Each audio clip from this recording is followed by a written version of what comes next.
Sebelum ceritanya dimulai, silahkan tulis di kolom komentar dari daerah mana saja teman-teman yang menonton cerita ini. Dan jangan lupa like dan subscribe agar channel Tika Story bisa semakin berkembang dan bisa mempersembahkan cerita yang terbaik. Dalam kehidupan, terkadang apa yang kita lihat dan apa yang sebenarnya terjadi adalah dua hal yang sangat berbeda. Di balik senyum dan sikap yang terlihat suci dan penuh ketulusan, bisa saja tersimpan rahasia yang tak pernah terduga. Alia adalah seorang wanita muda yang menjalani hidup dengan sederhana, namun penuh harapan. Ia menikah dengan Fadil, pria yang dikenal oleh banyak orang sebagai sosok yang taat beribadah dan berakhlak mulia. Awal pernikahan mereka berjalan dengan baik, penuh kasih sayang, saling menghormati, dan didasari oleh keyakinan serta komitmen yang kuat. Bagi Alia, Fadil adalah suami yang ideal, sosok pelindung yang selalu hadir di saat suka maupun duka. Namun, di balik keimanan dan kesolehan yang ia tunjukkan, tersembunyi rahasia kelam yang kelak akan mengubah hidup Alia secara drastis. Ketika rasa curiga mulai menyusup ke dalam hatinya, Alia memutuskan untuk membuka tabir kebohongan yang selama ini disembunyikan.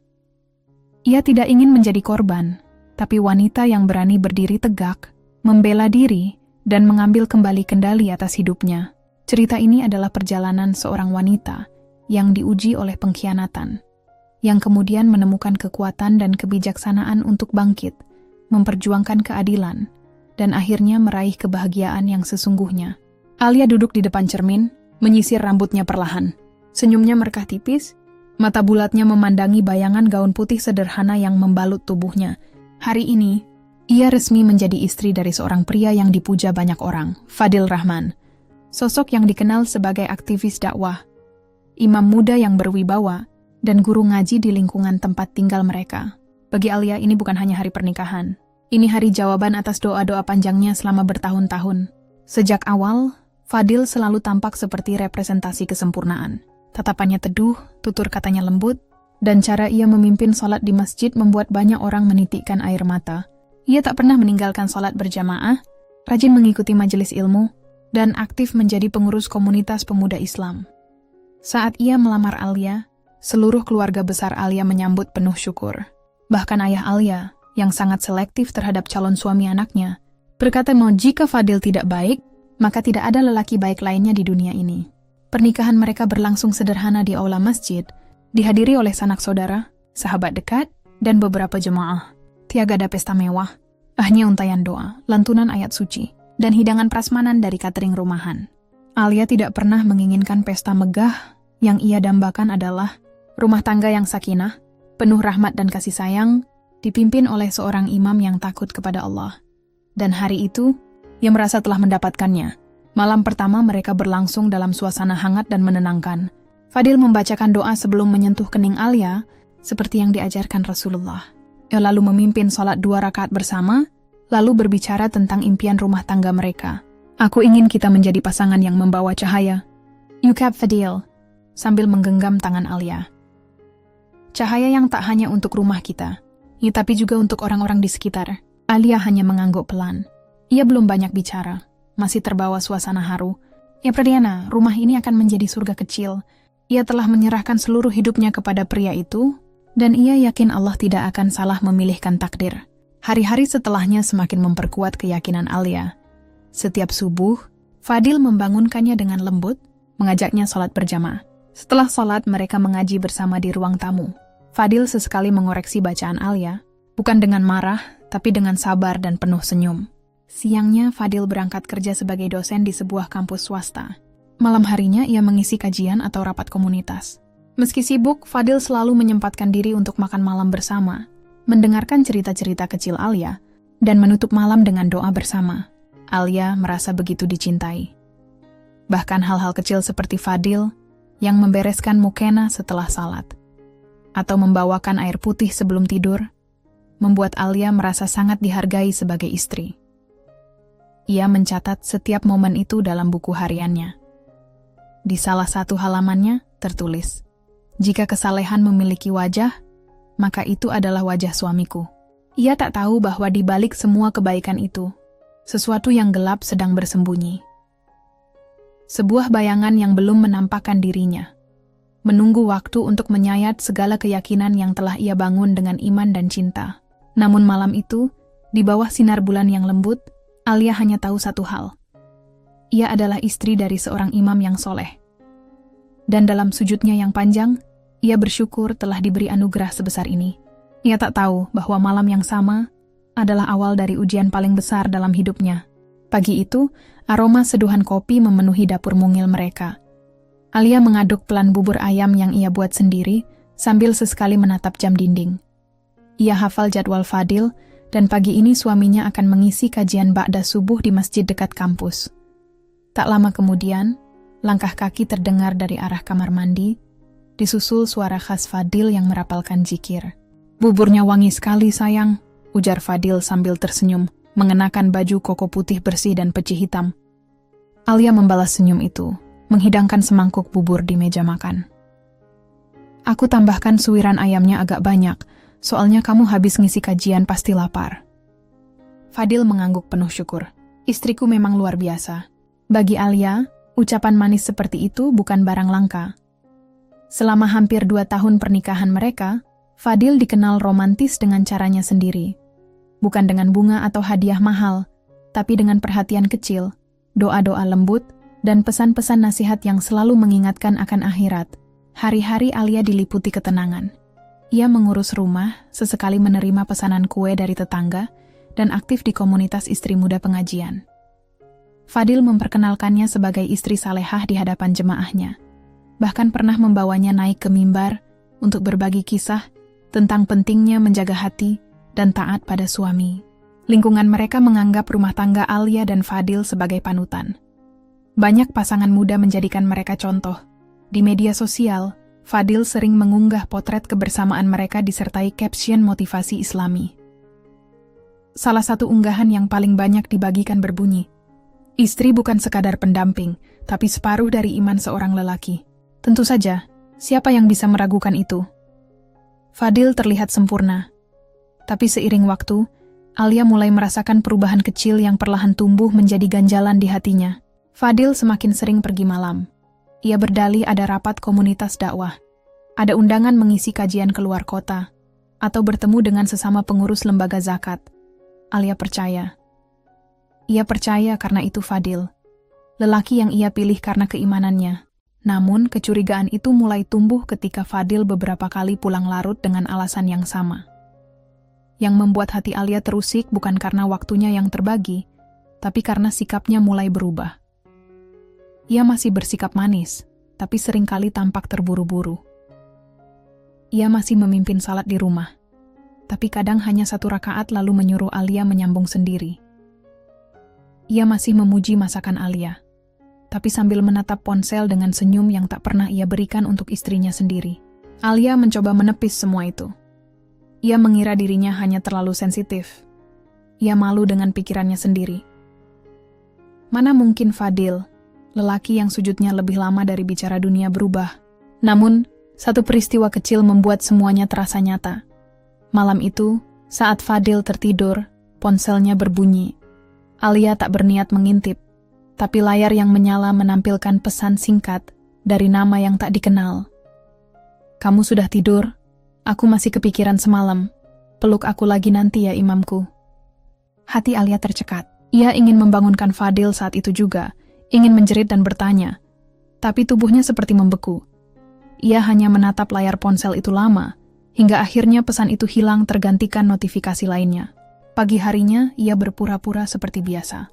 Membuat sarapan, menyambut suaminya dengan senyum, bahkan mencium tangan Fadil saat ia berpamitan mengisi khutbah di luar kota. Tapi di hatinya badai mulai bergerak. Alia mulai mencatat semua pergerakan suaminya. Ia membuka mata dan hati, menyusun pertanyaan dalam diam. Apakah ini hanya salah paham? Ataukah suaminya, yang selama ini dielu-elukan sebagai lelaki saleh, sedang memakai topeng? Satu hal yang pasti, rumah tangga ini tidak lagi seindah yang dilihat dunia. Dan meskipun ia belum tahu jawaban pastinya, Alia mulai sadar. Surga rumah tangganya sedang retak. Hari itu Jumat. Matahari bersinar terang, seakan tidak tahu bahwa di hati Alia mendung mulai turun. Sejak insiden pesan malam itu, pikirannya tak pernah tenang. Ia mencoba mengabaikan, mencoba percaya bahwa mungkin itu hanya spam atau salah kirim. Tapi cara Fadil bersikap akhir-akhir ini semakin jauh, semakin acuh, membuat nalurinya tak bisa diam. Fadil seperti biasa bersiap ke masjid.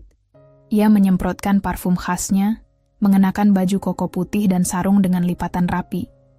Ia mencium kening Alia sambil tersenyum. "Doakan khutbah Jumatku lancar, sayang." Alia mengangguk. "Tentu, semoga Allah mudahkan." Tapi dalam hatinya ada rencana. Begitu Fadil meninggalkan rumah, Alia cepat-cepat mengganti pakaian. Ia memakai gamis sederhana berwarna abu-abu dan jilbab yang menutupi dada.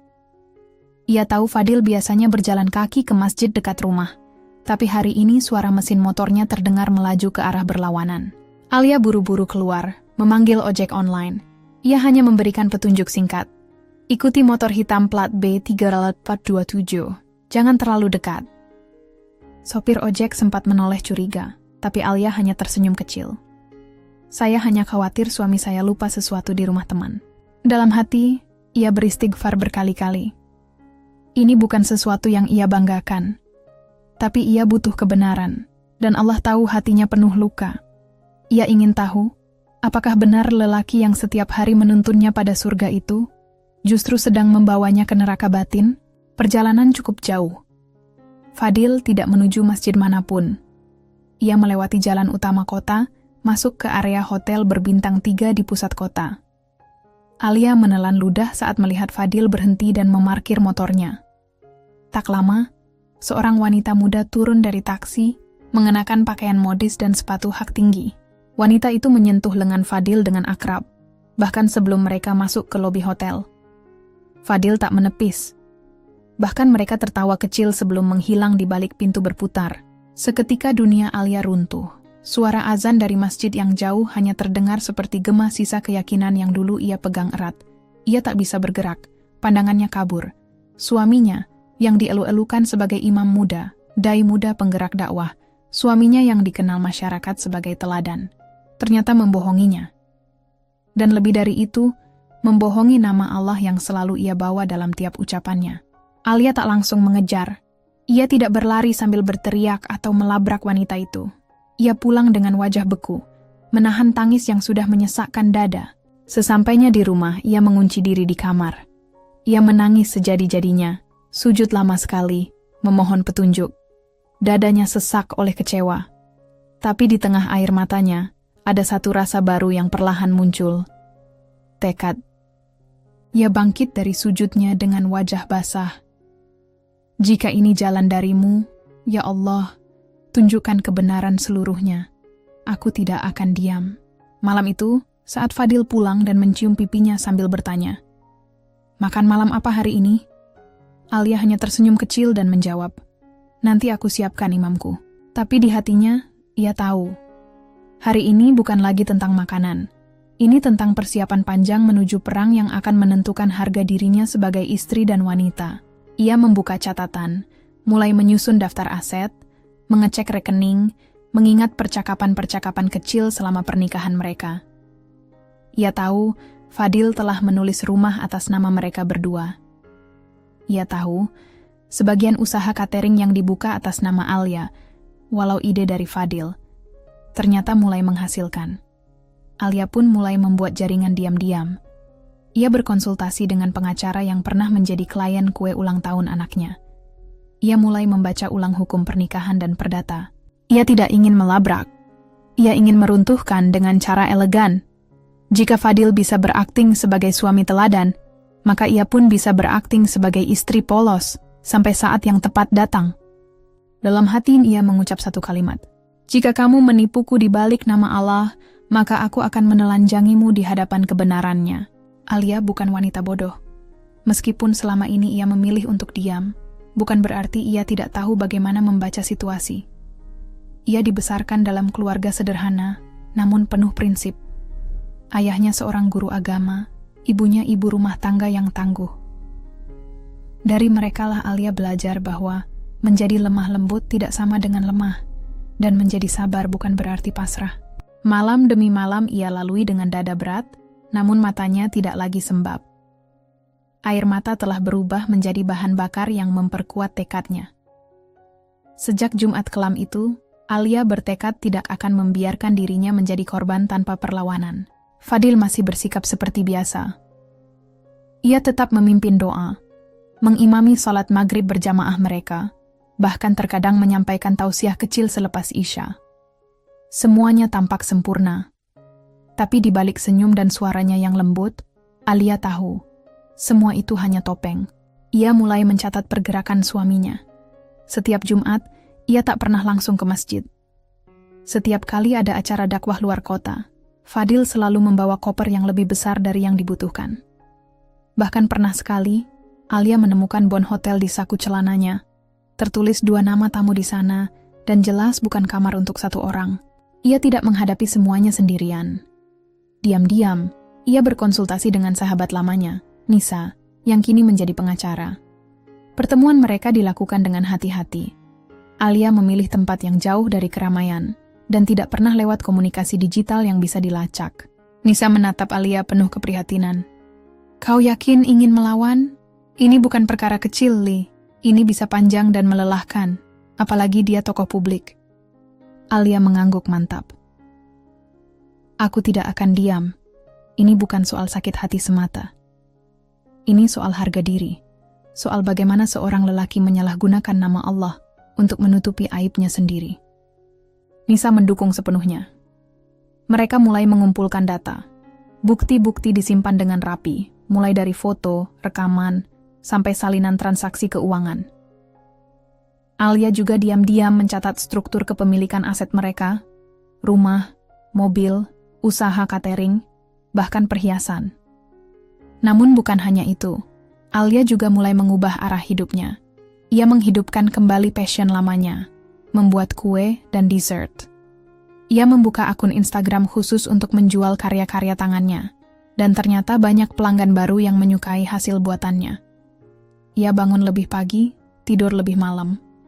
Tapi kali ini bukan untuk Fadil, melainkan untuk masa depannya sendiri. Di hadapan Fadil, Alia tetap bersikap seperti istri ideal. Ia memasak, tersenyum, bahkan masih melayaninya dengan lembut di malam hari. Tapi semua itu hanyalah bagian dari rencana. Ia tidak ingin membuat Fadil curiga. Semakin tenang air di permukaan, semakin tidak siap seekor ikan jika jaring tiba-tiba ditebarkan.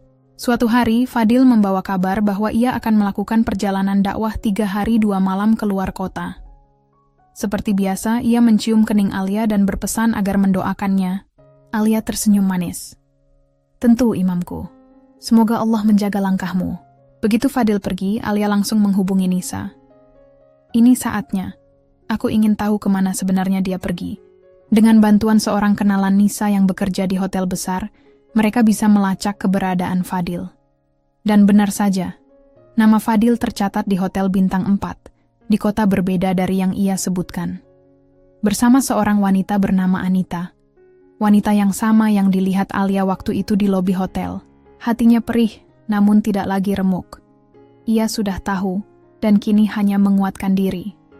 Ia tidak ingin menciptakan skandal murahan, tapi ia ingin mempermalukan Fadil di tempat yang paling menyakitkan, di depan orang-orang yang dulu memuji dan menyanjungnya. Alia mulai menyusun langkah terakhir. Ia menyiapkan dokumen legal, termasuk surat kuasa yang akan membekukan rekening bersama mereka. Ia memindahkan sebagian keuntungan dari usaha catering ke rekening pribadinya atas nama bisnis. Semua dilakukan dengan rapi dan sah menurut hukum. Ia tahu waktunya akan segera tiba. Dan ketika saat itu datang, Fadil tidak akan bisa menyembunyikan aibnya lagi. Tidak di balik sorban, tidak di balik khutbah, tidak di balik senyuman manisnya. Sebelum tidur malam itu, Alia memandangi cermin. "Aku bukan istri yang sempurna, tapi aku istri yang tak akan dipermainkan. Dan kamu, Fadil, akan tahu arti kehilangan seorang istri yang pernah mendoakanmu setiap malam." Hari-hari menjelang pertemuan besar itu berjalan dalam keheningan yang mencurigakan. Fadil tidak mencurigai apapun. Ia menganggap Alia tetap seperti biasa, lembut, patuh, dan tidak tahu apa-apa. Ia bahkan sempat membanggakan diri di depan teman-temannya bahwa istrinya adalah wanita terbaik yang Allah pilihkan untuknya. Dalam diam, Alia mencatat semua itu.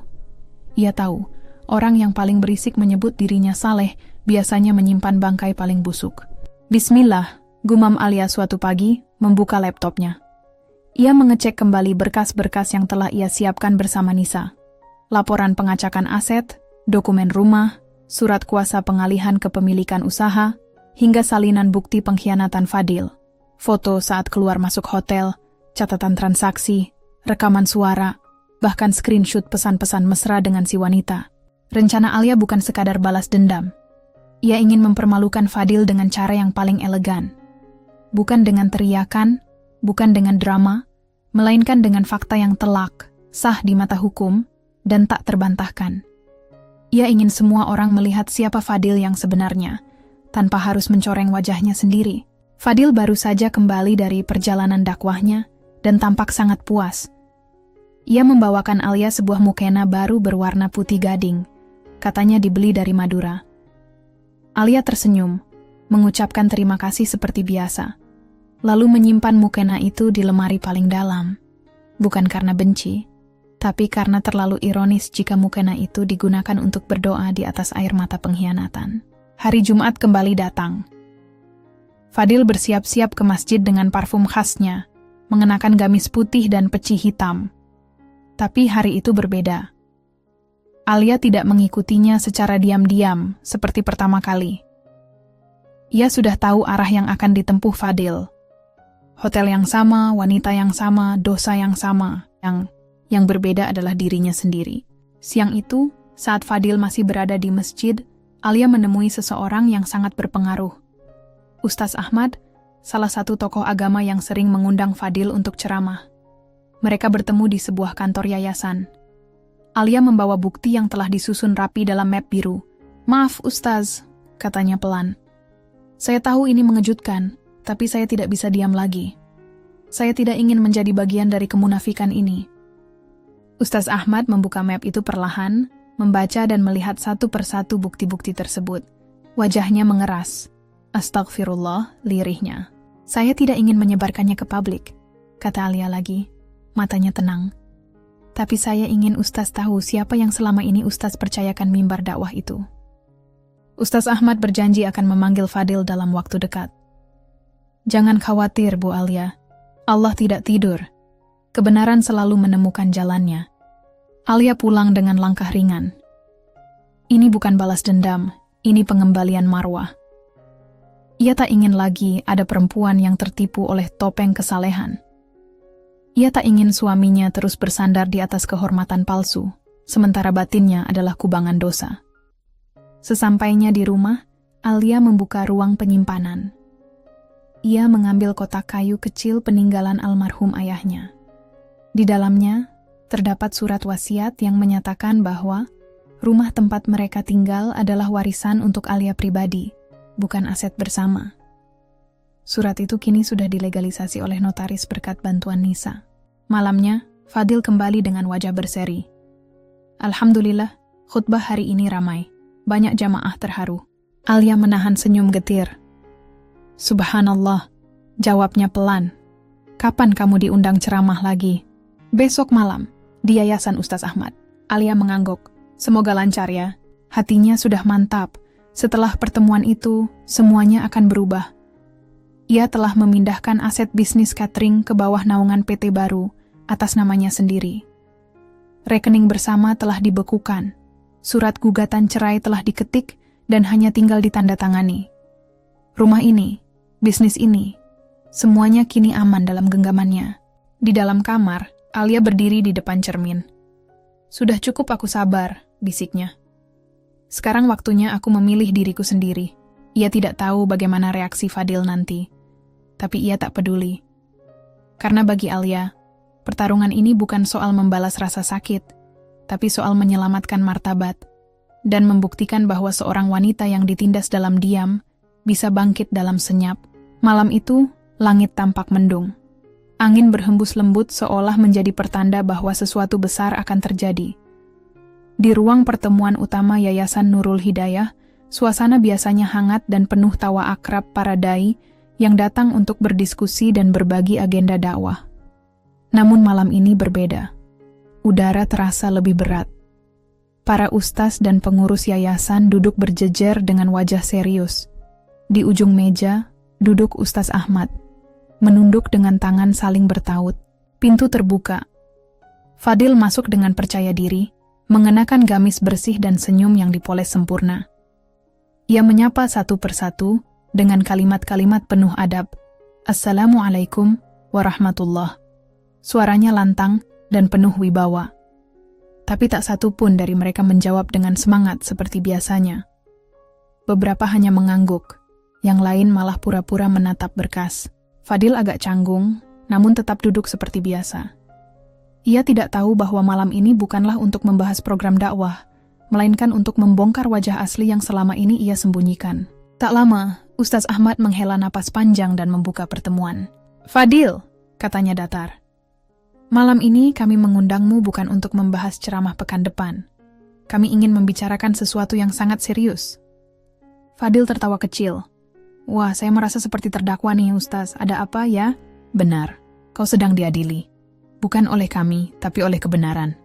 Ustaz Ahmad memberikan isyarat kepada salah satu staf yayasan. Pria itu meletakkan map biru di hadapan Fadil. Isinya adalah bukti-bukti yang Alia berikan. Foto saat Fadil keluar dari hotel bersama wanita yang bukan istrinya, tangkapan layar pesan mesra, bukti transfer, dan catatan reservasi hotel atas nama Fadil. Wajah Fadil langsung berubah, pucat, matanya membesar, tangannya bergetar saat membuka halaman demi halaman.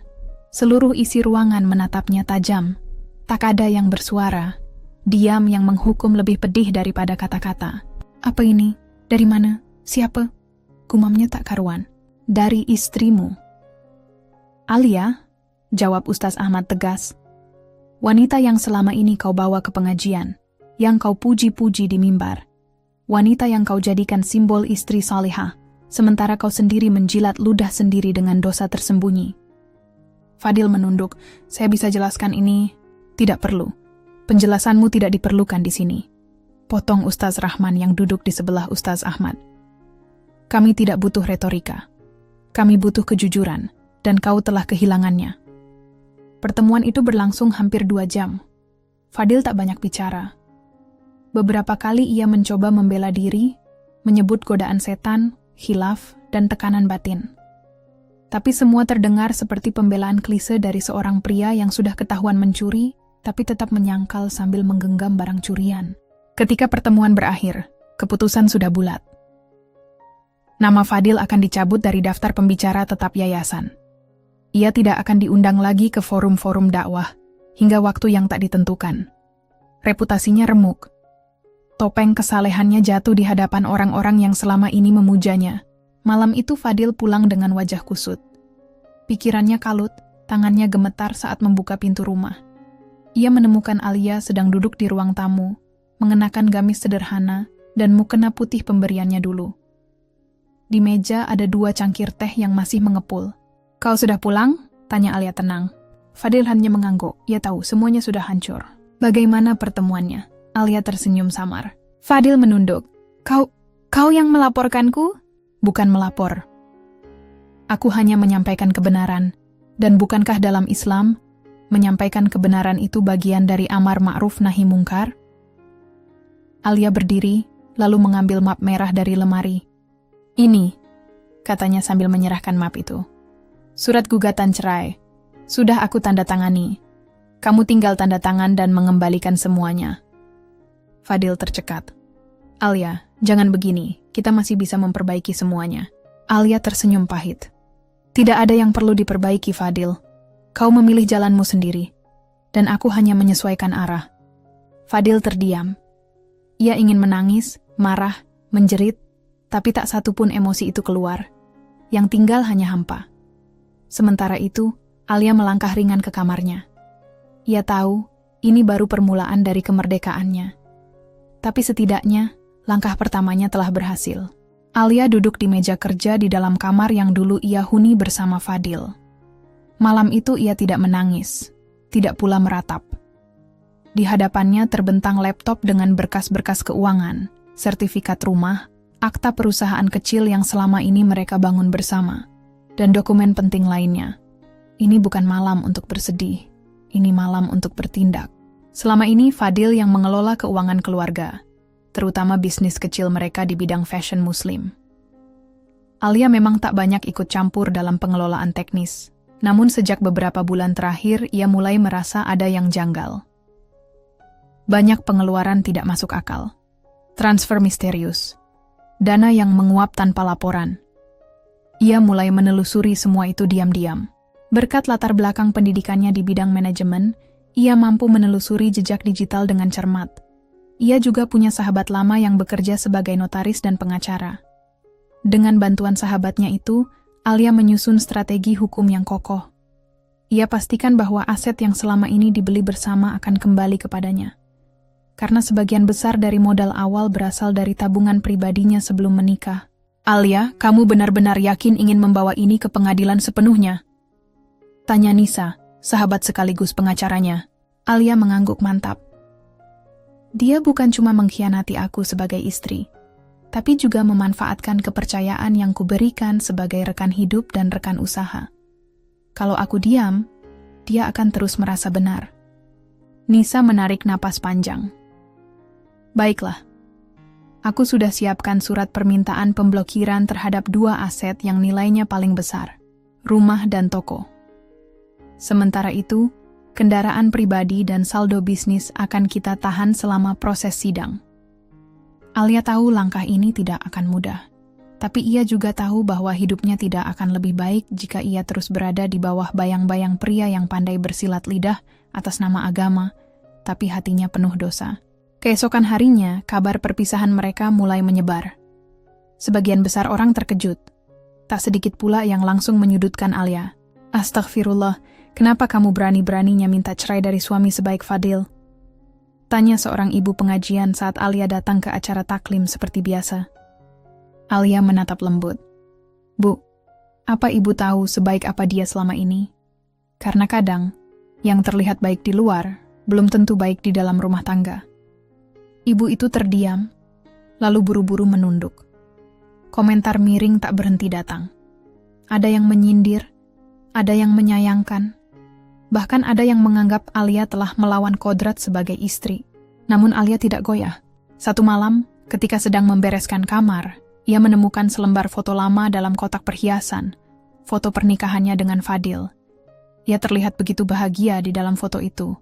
Penuh harapan, cinta, dan keyakinan akan masa depan. Alia tersenyum pahit. Ternyata, aku pernah sebegitu percayanya padamu. Tiba-tiba pintu rumah diketuk keras. Saat dibuka, berdiri di sana Fadil. Wajahnya kusut, rambut acak-acakan, dan mata sembab. Alia, aku mohon, jangan lanjutkan gugatan itu. Kita bisa mulai lagi dari awal. Aku sudah diberhentikan dari semua majelis. Nama baikku hancur. Aku butuh kamu. Alia tidak langsung menjawab. Ia menghela napas dalam, lalu menatap mantan suaminya itu dengan sorot tenang, yang justru membuat Fadil gentar. Kau butuh aku? Atau kau hanya butuh seseorang yang bisa membersihkan reruntuhan kesalahanmu?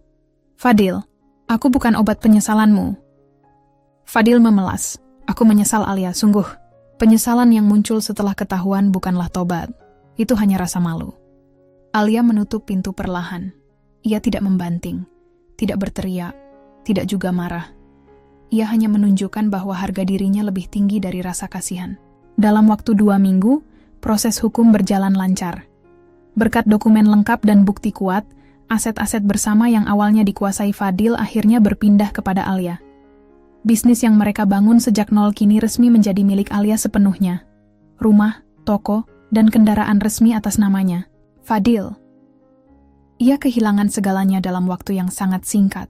Status, pekerjaan, kehormatan, bahkan hak atas rumah yang dulu ia tinggali. Dan Alia, untuk pertama kalinya setelah sekian lama, menghela napas panjang di teras rumah saat senja. Ya Allah, terima kasih Engkau tunjukkan semua ini dengan cara yang begitu indah.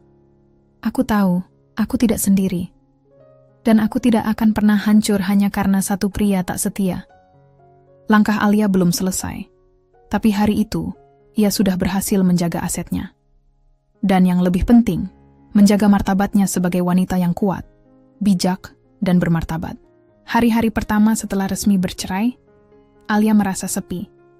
Bukan karena kehilangan Fadil, melainkan karena ia harus menyesuaikan diri dengan hidup yang kini seluruhnya bergantung pada dirinya sendiri.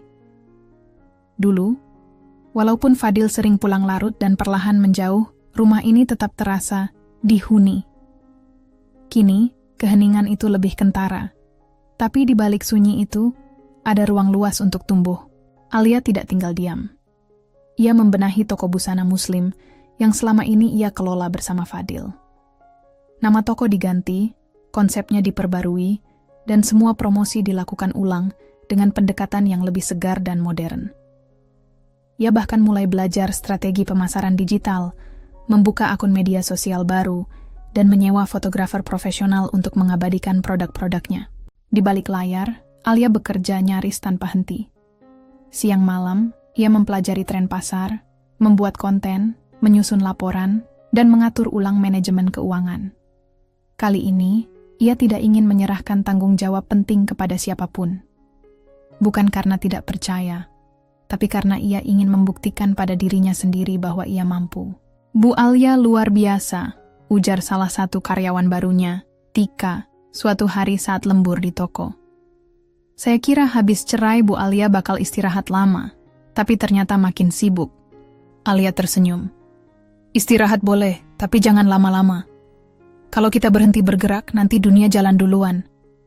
Nama Alia perlahan mulai dikenal, terutama di kalangan perempuan muda muslim yang mencari busana syari yang modis dan elegan. Produk-produknya laris manis, dan beberapa bahkan viral karena desainnya unik namun tetap sopan. Dalam waktu 3 bulan, omzet tokonya meningkat 2 kali lipat. Tidak sedikit pelanggan yang datang karena mendengar kisah Alia dari mulut ke mulut. Kisah tentang perempuan yang bangkit dari pengkhianatan dengan kepala tegak. Namun pencapaian ini bukan tanpa cobaan. Beberapa kali Fadil mencoba menghubungi, bahkan menyebarkan cerita palsu bahwa Alia telah merampas hartanya.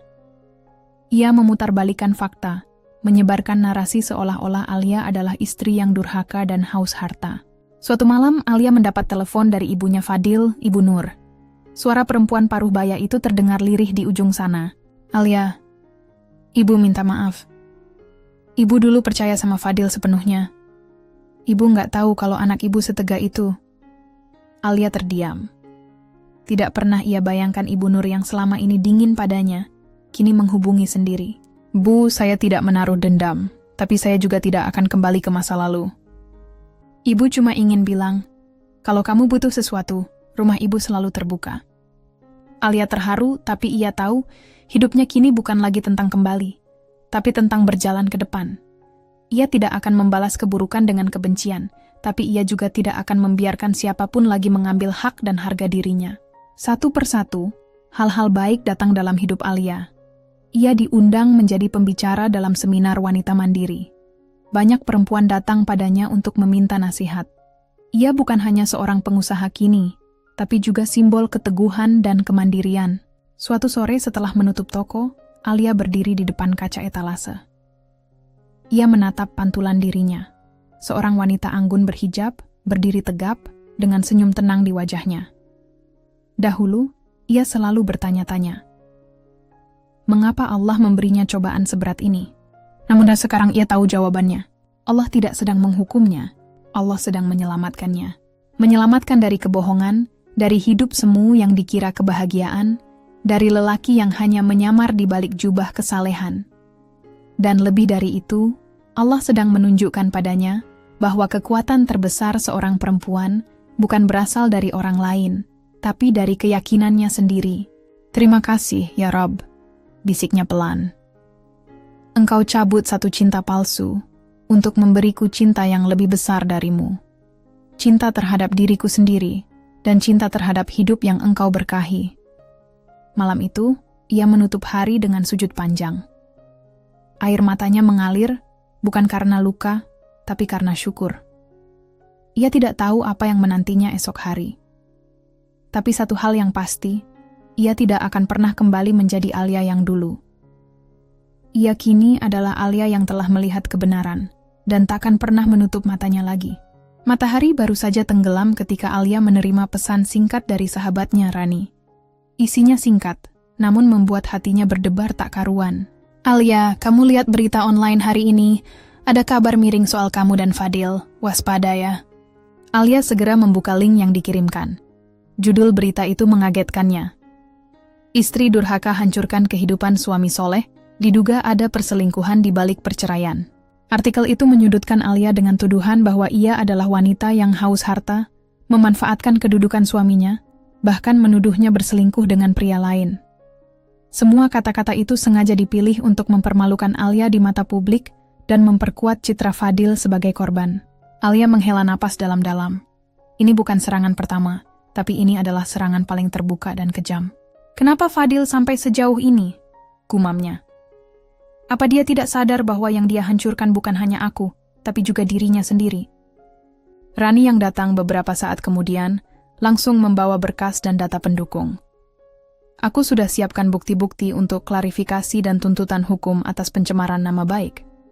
Tapi kita juga perlu strategi komunikasi yang tepat agar publik tahu kebenarannya." Alia mengangguk. Ia tahu ini adalah ujian terakhir sebelum benar-benar bisa menutup lembaran kelam masa lalunya. Keesokan harinya, Alia mengadakan konferensi pers. Dengan tenang dan percaya diri, ia menjelaskan fakta sesungguhnya tentang perceraiannya dengan Fadil, termasuk pengkhianatan yang terjadi di balik pintu rumah mereka. Ia juga menunjukkan bukti-bukti dokumen hukum yang mendukung klaimnya. Seiring waktu, dukungan mulai mengalir dari teman, keluarga, dan pelanggan setia. Media mulai melaporkan fakta yang lebih seimbang. Namun, Fadil tidak tinggal diam. Ia mencoba menyerang balik dengan berbagai cara. Menggugat balik, menyebarkan hoaks, bahkan mencoba mempengaruhi orang-orang terdekat Alia agar meninggalkannya. Tapi Alia telah menemukan kekuatan baru. Ia tidak lagi sendirian. Rani, keluarga Alia, dan banyak orang yang percaya padanya terus memberi dukungan moral dan bantuan hukum. Suatu malam ketika Alia sedang menutup toko, ia menerima telepon dari Rani. "Alia, kamu harus hati-hati. Fadil sudah mulai cari cara untuk menjebak kamu dengan laporan palsu.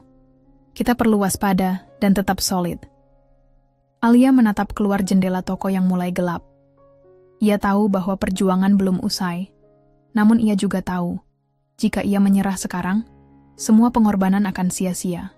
Dengan napas yang tenang dan mata yang penuh tekad, Alia berkata dalam hati, "Aku akan terus melangkah, karena aku percaya kebenaran pasti akan menang. Dan aku tidak akan membiarkan bayangan masa lalu menguasai masa depanku." Pagi itu, udara di kota terasa berat. Alia membuka laptopnya, menyambut sederet email masuk dari berbagai pihak yang ingin membantu. Namun, di balik dukungan itu, ancaman terus berdatangan. Fadil semakin agresif. Ia menggunakan jaringan bisnis dan kenalannya untuk memutuskan kontrak kerja Alia dengan beberapa pemasok. Sejumlah toko rekanan mulai menarik produk Alia dari etalase dengan alasan tak jelas. Bahkan, beberapa pelanggan setia menerima pesan-pesan samar yang membuat mereka ragu untuk terus membeli produk Alia. Situasi ini membuat toko Alia sedikit goyah. Penjualan menurun, karyawan mulai gelisah. Tapi Alia menolak menyerah. Ia tahu, ini ujian yang harus ia lewati. Suatu malam, di tengah tumpukan dokumen dan laporan keuangan, Alia menerima panggilan telepon dari seorang pengacara senior, Pak Danu, yang menawarkan bantuan hukum pro bono. Pak Danu dikenal sebagai salah satu pengacara paling tegas dan jujur di kota itu. "Bu Alia, saya sudah mempelajari kasus ini. Jangan biarkan fitnah dan tekanan Fadil menghancurkan segalanya. Kita akan lawan dengan bukti dan strategi yang tepat," ucap Pak Danu dengan suara tegas. Semangat Alia kembali menyala. Ia sadar, rintangan sebesar ini bukan untuk dihadapi sendiri. Ia mulai membangun tim solid yang terdiri dari pengacara, konsultan bisnis, dan beberapa sahabat dekat yang siap membantu. Di sisi lain, Alia juga fokus memperkuat citra positif toko busananya.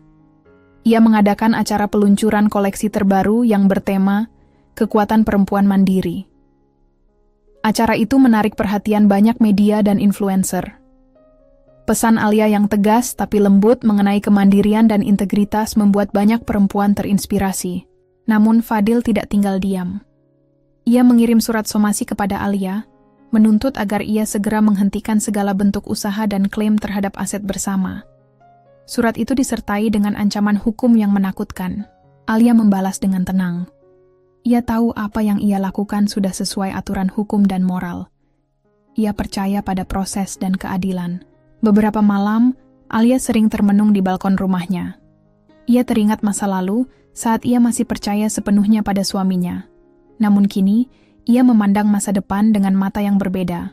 Tuhan, berikan aku kekuatan untuk melewati semua ini, bisiknya. Di tengah gelombang masalah, Alia menemukan kebahagiaan sederhana dari hal-hal kecil. Senyum tulus pelanggan yang mengucapkan terima kasih, pesan dukungan dari sahabat, dan ketenangan saat beribadah. Perlahan, semuanya mulai berubah. Toko Alia kembali ramai, reputasinya pulih.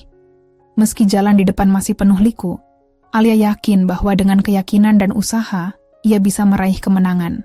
Hari itu adalah hari yang sangat penting bagi Alia. Setelah berbulan-bulan berjuang melawan segala tekanan dan fitnah, akhirnya ia memasuki ruang sidang untuk menghadapi Fadil dan tim hukumnya. Suasana pengadilan penuh sesak dengan awak media yang ingin menyaksikan momen bersejarah ini. Alia mengenakan blazer hitam dan kerudung yang rapi. Wajahnya terlihat tegas namun penuh ketenangan. Ia tahu, bukan hanya tentang dirinya sendiri, tapi juga tentang keadilan yang harus ditegakkan. Sidang dimulai dengan menghadirkan saksi-saksi dari kedua belah pihak. Alia didampingi oleh pengacaranya, Pak Danu, yang dengan cermat membeberkan bukti-bukti perselingkuhan Fadil. Rekaman video, pesan-pesan teks, hingga laporan keuangan yang menunjukkan pengalihan dana secara mencurigakan. Fadil mencoba menyangkal, namun bukti-bukti tersebut terlalu kuat untuk dibantah. Bahkan, beberapa rekan Fadil yang awalnya berpihak padanya mulai ragu dan memberikan kesaksian yang memberatkan. Di luar ruang sidang, dukungan masyarakat mulai mengalir deras. Berita mengenai kebenaran Alia tersebar luas, membuat citranya kembali bersinar sebagai wanita mandiri dan jujur.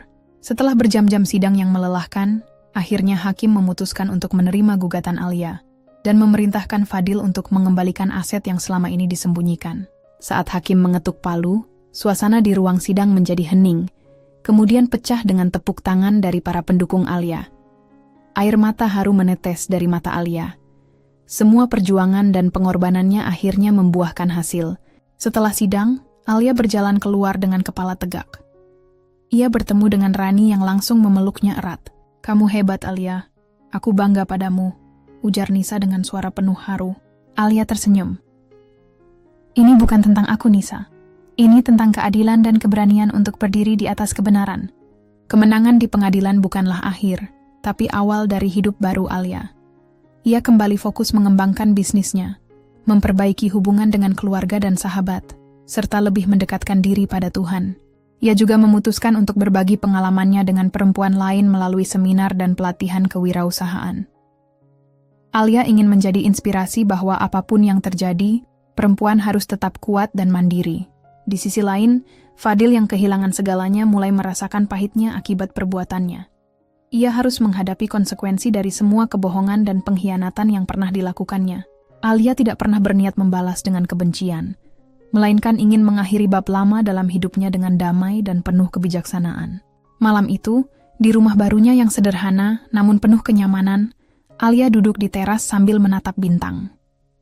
Ia bersyukur atas segala ujian yang telah dilalui, karena dari sana ia belajar arti sejati kekuatan dan keikhlasan. "Terima kasih ya Allah atas petunjukmu. Kini aku siap melangkah maju, menatap masa depan yang penuh harapan," bisiknya dengan tulus. Waktu berlalu dengan cepat.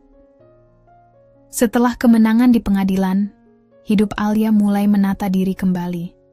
Ia menutup bab lama dengan penuh ketenangan dan membuka lembaran baru yang dipenuhi harapan dan kebahagiaan. Setiap pagi, Alia memulai hari dengan doa dan rasa syukur. Ia semakin tekun dalam beribadah, merasakan kedamaian yang sebelumnya sempat hilang. Pagi-pagi, ia menyapa para karyawan toko dengan senyum hangat, memberi semangat kepada tim yang setia menemaninya dalam membangun kembali usaha. Kini Alia membuka bisnis busana.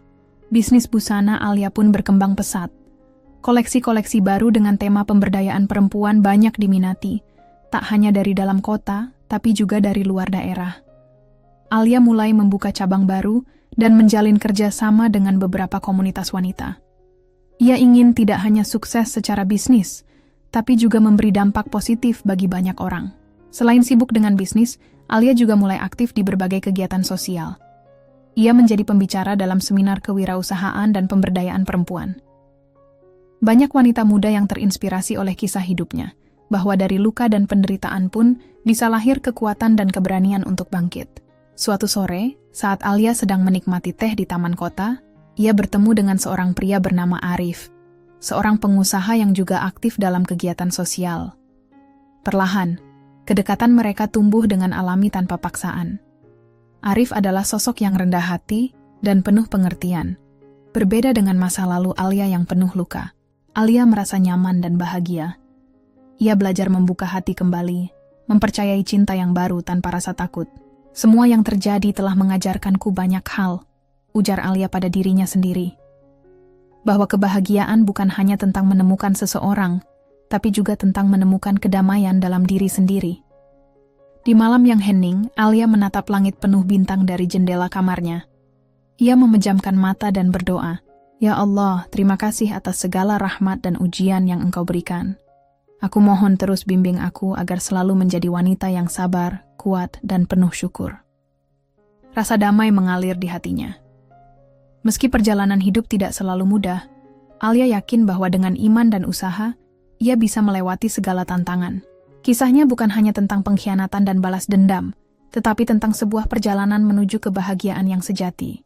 Alia kini berdiri di puncak hidupnya, bukan karena ia mengalahkan orang lain, tapi karena ia berhasil mengalahkan ketakutan dan luka dalam dirinya sendiri.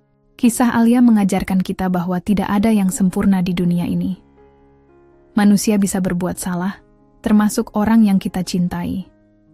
Namun, kebenaran dan keadilan akan selalu menemukan jalannya.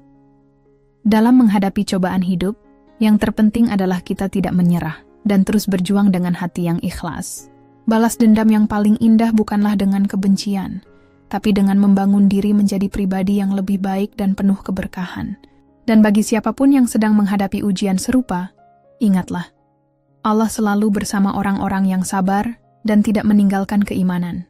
Terima kasih telah menonton hingga akhir. Jika kisah ini menyentuh hatimu, jangan lupa like, tuliskan pendapatmu di kolom komentar dan subscribe agar kamu tidak ketinggalan cerita inspiratif lainnya.